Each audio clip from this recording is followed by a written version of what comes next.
History is filled with tales of cruelty and conquest, but among the long line of conquerors, dictators, and killers, some of the most chilling figures ever to walk the earth were women.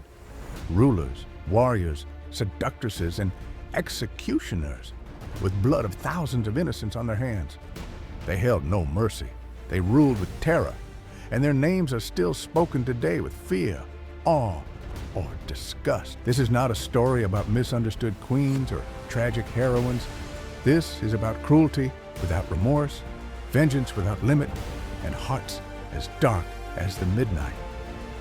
From a vengeful princess who buried her enemies alive, to a countess who allegedly bathed in virgin blood, from an empress who wielded snakes and poison, to a Nazi guard who made hell a real place on earth.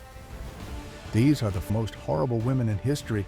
This is how they rose to power and how they met their end. In the 10th century, one woman stood alone at the edge of a kingdom, facing treachery, grief, and war. They murdered her husband. They underestimated her wrath. And they had no idea what was coming. When Olga's husband, Igor, the ruler of the Kievan Rus, was brutally murdered by a rival tribe, the Drevlians, she was left a widow and regent to a 3-year-old son. The Drevlians thought she was weak, powerless, a mere woman. So they sent messengers to tell her she should marry their prince. She agreed, and then she buried those messengers alive. But she wasn't done. She asked the Drevlians to send their most important nobles to escort her to their prince. They came, dozens of them, proud, confident, and Olga burned them alive inside a bathhouse. Still, no one knew. She hadn't told the Drevlians what had become of their envoys. So she asked them for a funeral feast to honor her late husband. She traveled to their lands, stood at his grave, and invited hundreds of Drevlians to drink with her. When the wine flowed and the warriors were drunk out of their mind, Olga gave the signal. Her guards rose, blades flashed. 5,000 men were slaughtered where they sat. And still, she wasn't finished. Olga marched on the Drevlian capital. She crushed their armies in the field, but the city walls held strong for a year. Then, she offered peace. A simple request, 3 pigeons and 3 sparrows from each household. The Drevlians agreed. They had no idea she was about to turn nature herself into a weapon. Olga's men tied sulfur and burning cloth to each bird. Released, the flocks flew home to rooftops, rafters, and nests. Moments later, the city was ablaze, everywhere, all at once. The Drevlians who fled the flames were either slaughtered or enslaved. Her revenge was complete. Her enemies were destroyed. Her people feared and obeyed her. And then, she did something no one expected. She converted to Christianity. Whether it was political genius or genuine faith, Olga became the first Christian ruler of Kievan Rus. She spent her later years trying and failing to convince her son to adopt her new faith.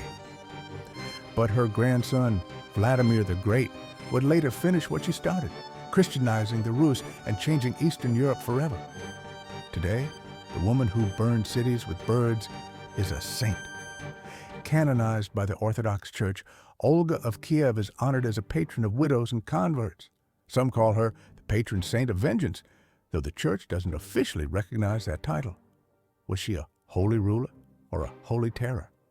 Perhaps she was both. In the frozen hills of 16th century Transylvania, behind castle walls, stained by time and secrets, lived a woman who would become one of history's most infamous monsters.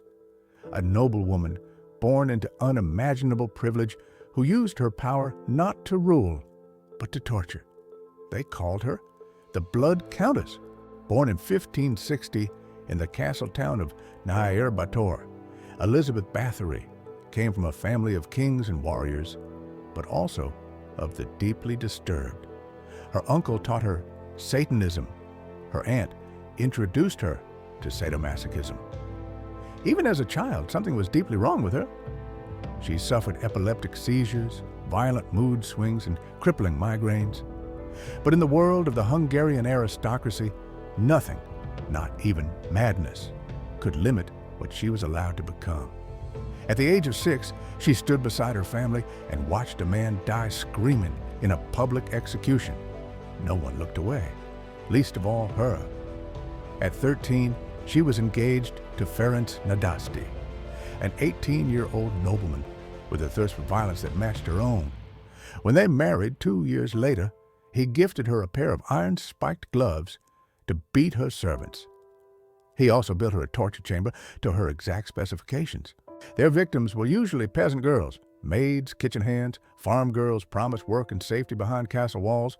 What they found instead was a nightmare. Pins jammed under their fingernails, flesh stripped from bone with red-hot tongs, girls smeared with honey, tied down, and left outdoors to be eaten alive by insects. One servant was forced to cook and eat her own flesh.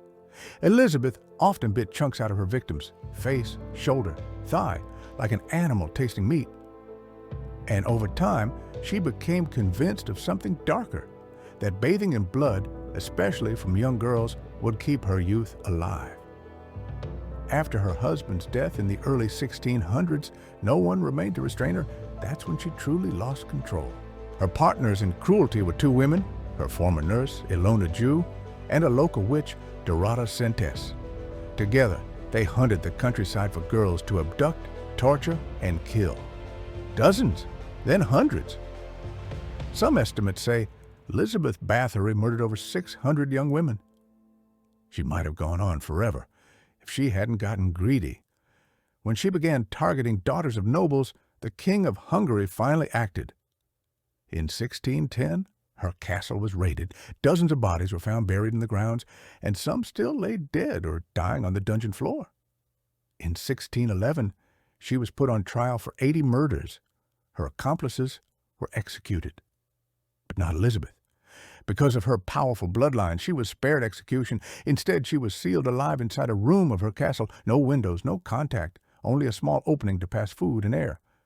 She lived like that for 3 years, alone, in the dark, until they found her cold and lifeless in 1614.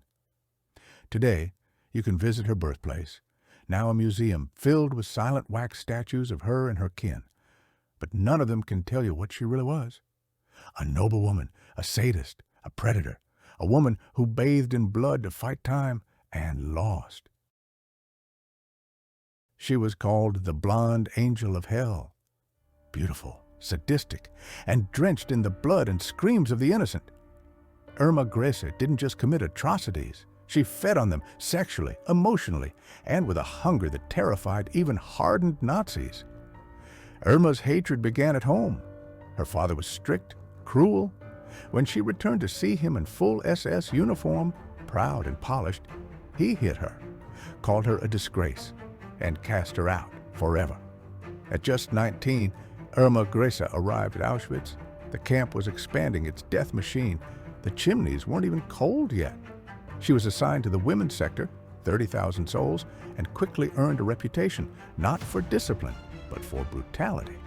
She wore leather boots, a pistol, and a braided cellophane whip, infamous for tearing skin, nerve, and breast. And always, she wore perfume, expensive, sweet, luxurious perfume, to mock the women she tormented, who stank of rot, disease, and despair. Dr. Gisela Pearl, an inmate forced to operate on mutilated women, remembered Irma most vividly when slicing open abscessed breasts. These weren't medical procedures. They were rituals of pain, done with dirty blades, no anesthesia, and Irma watched, cheeks flushed, body trembling, breathing heavy. She swayed rhythmically, entranced by agony. Her eyes rolled back, her mouth foamed with saliva. It was not duty, it was sexual release. She kept dogs, huge beasts, trained to kill. If a prisoner slowed or collapsed, she'd whisper a command and watch the dogs tear flesh from bone. She panted while they screamed. Prisoners saw her eyes grow glassy, her body twitch. The sight of blood intoxicated her. Irma didn't just beat prisoners, she used them. She dragged women by their hair, whipped them in front of their lovers, then forced those men to watch as she mutilated them because they refused her advances. One man who dared say no was shot. The woman he loved, sent to the brothel. Irma's vengeance was theatrical, personal. carnal.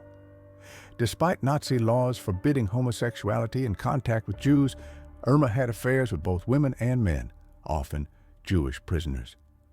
When she became pregnant by an SS officer, she forced Dr. Pearl to abort the child. Grease pointed her pistol and whispered death into Pearl's ear if she refused. To Irma, life meant nothing unless she could dominate it, twist it, and tear it apart. She stood beside Joseph Mengele, the angel of death, during selections. Together, they decided who lived, who burned. When some prisoners tried to run, Irma chased them, kicking, whipping, and laughing. Survivors say she could kill 30 people in a day without blinking, without a thought. Survivors remembered her like a fever dream, angelic face, monster soul. Some called her the beautiful beast, others the hyena of Auschwitz. But all agreed. Behind her blue eyes lived something broken, something ravenous, something evil. When the British captured Bergen-Belsen in 1945, they found Irma still smiling, still confident. At trial, she cried only once, when asked about her father, not her victims, not her crimes. She was sentenced to hang. At 22 years old, her life ended the way she had taken so many, abruptly, painfully, and without pity. Her last word? Schnell, quickly. Every episode on this channel uncovers the untold stories of people who seemed cursed by fate. Stories that deserve to be remembered, not buried in the footnotes of history. So, if you're fascinated by the lives that history nearly forgot, hit that subscribe button and turn on the notification bell. Join me as we continue exploring the lives of the unluckiest people in history.